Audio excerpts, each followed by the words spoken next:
সুস্থতা যে আল্লাহর কত বড় নেয়ামত তা কেবল অসুস্থ হলেই বোঝা যায়। আর মেয়ে মানুষ শুয়ে বসে থাকার তো উপায়ও নেই, নিজের জন্য না হলেও সবার জন্য রান্না তো করতেই হবে। সেদিন বাসার সবাই অসুস্থ, আসলে বোনের বাসাতে এসেছিলাম বেড়াতে, কিন্তু এসে দেখি সবাই বিছানায়, ইভেন হাফসারও 102 ডিগ্রি জ্বর। তাই একা হাতেই সবকিছু করতে হচ্ছে। সকাল সকাল ভাবলাম ওদেরকে একটু ঝাল ঝাল নুডলস করে দিলে ওদের শরীরটা ভালো লাগতে পারে, তাই সবার জন্য একটু নাস্তা বানিয়ে চলে আসলাম ডিরেক্ট রান্নার জন্য।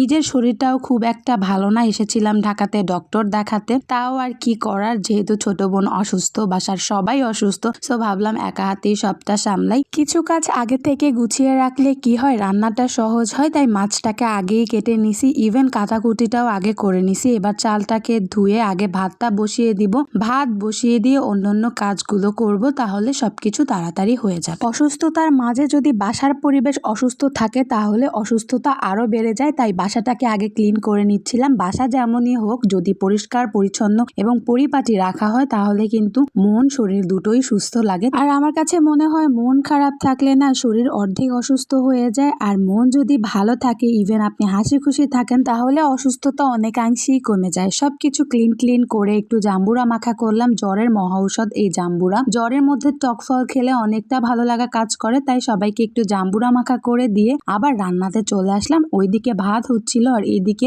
মিষ্টি কুমড়াটাকে একটু পাতলা পাতলা স্লাইস করে তেলের মধ্যে ভেজে নিচ্ছিলাম। আমার কাছে না সিদ্ধ ভর্তার থেকে ভাজা ভর্তাটা অনেক বেশি মজা লাগে, আর জ্বরের মধ্যে বেশি করে ঝাল দিয়ে ভর্তা খেলে না রুচিটাও একটু চেঞ্জ হয়, প্লাস হচ্ছে ভাতও বেশি করে খাওয়া যায়। যেহেতু জ্বর হলে তেমন একটা রুচি থাকে না, ইভেন খেতেও ইচ্ছে করে না, তাই ভাবলাম একটা ভর্তা রাখি, তাহলে একটু হলেও ভাত খেতে পারবে। বেশি করে ঝাল দিয়ে তেলে ভেজে, পেঁয়াজ ইভেন কাঁচামরিচটাকেও তেলে ভেজে আজকের ভর্তাটা করব। এদিকে ঘড়ির কাঁটা তো ছুটেই চলেছে। শরীর অসুস্থ হয়ে থেমে গেলেও সময় তো আর থেমে থাকে না, সময় সময়ের মতন ছুটে চলেছে। যেহেতু আমি রান্না বান্নায় খুব একটা পাকা না, পাকা রাঁধুনি না, তাই সবকিছুতে সময় আমার একটু বেশি লেগে যায়। চিন্তা করি পারফেক্টলি করব, আর পারফেক্টলি করতে গিয়ে খুব বেশি সময় লেগে যায়। এদিকে ভর্তার জন্য পেঁয়াজ মরিচটা ভাজতে দিয়ে টমেটো গুলোকে ছোট ছোট টুকরো করে নিচ্ছিলাম, ইলিশ মাছ দিয়ে রান্না করব বলে। শীতের সবজির মধ্যে সিম, টমেটো এই দুইটা জিনিস আমার খুব বেশি পছন্দ। যে কোনো মাছ দিয়ে অথবা খালি রান্না করলেও আমার বেশ ভালো লাগে। এইদিকে মাছটাকে নুন হলুদ মাখিয়ে এবার তেলের মধ্যে ভেজে নিব।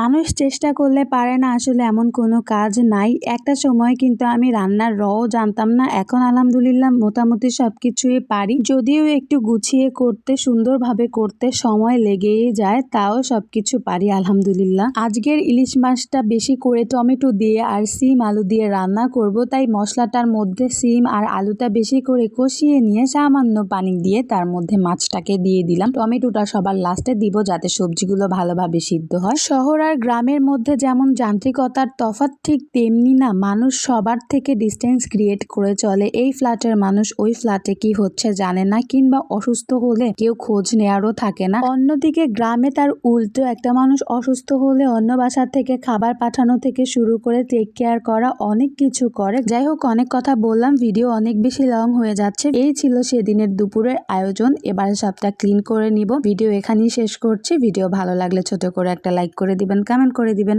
That's all for today. Allah Hafiz.